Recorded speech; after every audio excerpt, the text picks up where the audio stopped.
Good morning. सकाळी सकाळी खूपच उशीर झालेला आहे. आज माझ्या मैत्रिणी सगळ्या बागेतल्या गेलेल्या आहेत. बाग रिकामी आहे. मी आणि झाडं, मी आणि बाग असं आहे. असू दे, चालायचंच.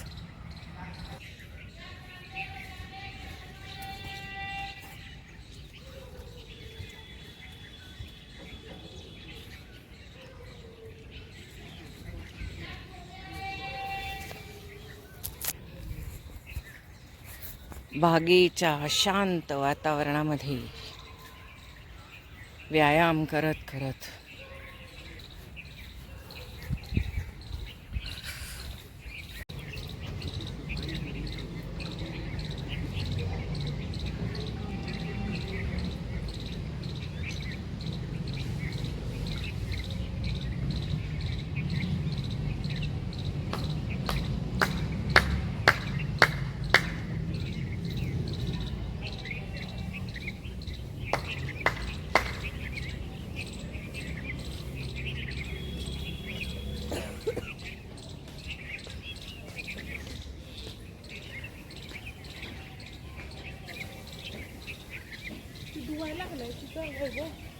जेव की म्हणतो बसून बस की.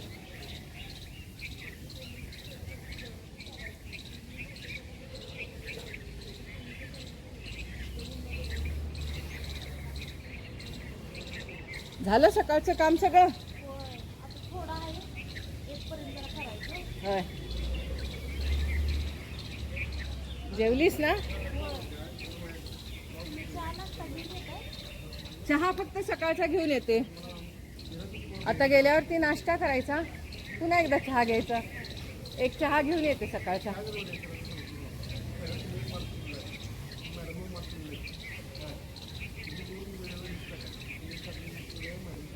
हे एवढं केलं की नाही बरं असतंय. आणि एवढी आपल्याला बाग आहे, होय की नाही? मग का सोडायचं हे सगळं? यायचं, उशीर झाला तरी यायचंच.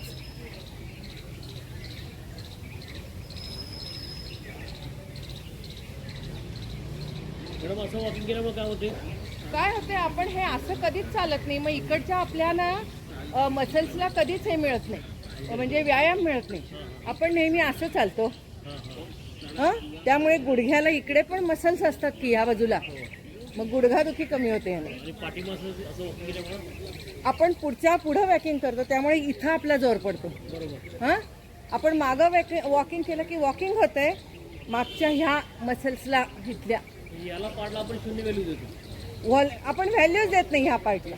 उलट बाजूला आपण फक्त गुडघा आणि पाव एवढंच म्हणतोय. वॉकिंग केल्यामुळे मला ऑपरेशन थांबणारच ते. असं उलट जायचं. उलट केल्यामुळे कसं, हे मागचे सगळे स्नायू ताणतात आणि हे वाकडं असंच गेल्यामुळं हे स्नायू, त्यामुळे तुम्हाला त्रास होता. मला 15 आठवडे ऑपरेशन झाले. अरे बापरे. असं केल्यामुळे वॉकिंग केल्यामुळे मग आणि काय पाहिजे? डॉक्टर पुण्यामध्ये. बर बघा, वॉकिंग उलट केल्यामुळे उलट्या वॉकिंगचा फार फायदा आहे. आणि पुन्हा असं वाकडं असं करायचं, असं असं असं असं, कारण ह्या स्नायूंचा आपला कधीच उपयोग होत नाही. आणि मग तुम्ही ह्या गुडघादुखी सगळेजण म्हणतात, मग ह्या स्नायूंना पण इथनं खेचून घ्यायला पाहिजे ना गुडघ्यानी, इकडनं. मग आपण ह्या स्नायूंचा वापर कधीच केला नाही आणि आपण फक्त पुढच्या आणि मागच्या स्नायूंचा काय असेल तो उपयोग माहीतच नाही ह्या गोष्टी. म्हणून हे असं करायचं, म्हणजे आपल्याला त्रास होत नाही. पहिले 2 दिवस इतकं दुखतंय हे, मग काही नाही, मग छान वाटतंय. म्हणजे तुम्हाला गुडघादुखी कधीच होऊ शकत नाही, कारण सगळीकडचेच पण त्रास असं केल्यामुळे नाही होत. हो, हा पाठ खुलते ना, हे असं होतंय ना, त्यामुळे ह्या ठिकाणचे जे आहेत त्यामुळे इथल्या सगळ्या मसल्सना बरं पडतं. आणि गुडघादुखी होणंच शक्य नाही. इकडचे पण स्नायू काम करतात, इकडचे पण करतात. आपण नॉर्मली फक्त ह्या 2 स्नायूंकडेच फक्त बघतो.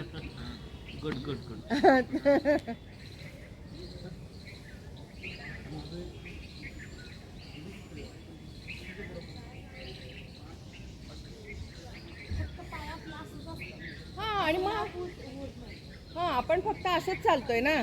मग त्यामुळे आपला जोर सगळा इथं आणि इथं टाचेवर, दुसरं कुठं आहे. आणि आपण असं मागं चाललो की नाही की टाचेवर भारच येत नाही. आपण असं कधी चालायला जात नाही, जास्त चालू शकत नाही ग असं. पण असं चाललं की मग कसं होतं, टाचेवर भार येतोय असा उलटा. त्यामुळे असं चाललं.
आता जरा मस्त उन्हात बसूया, सूर्याचा प्रकाश घेत.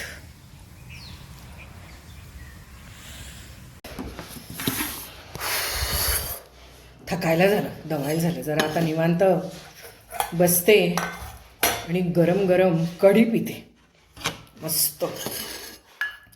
समोरच्या वहिनींनी दिली आहे. आणि काय झालं तेही सांगते तुम्हाला. काय हल्ली कोण, काय हल्ली तरुण पोरं काय वागतील काही सांगता येत नाही बाई. काय ह्यांना अँझायटी, डिप्रेशन काय असतंय, काय काही कळत नाही. अहो तरुण पोरग कॉलेजला जाणार आणि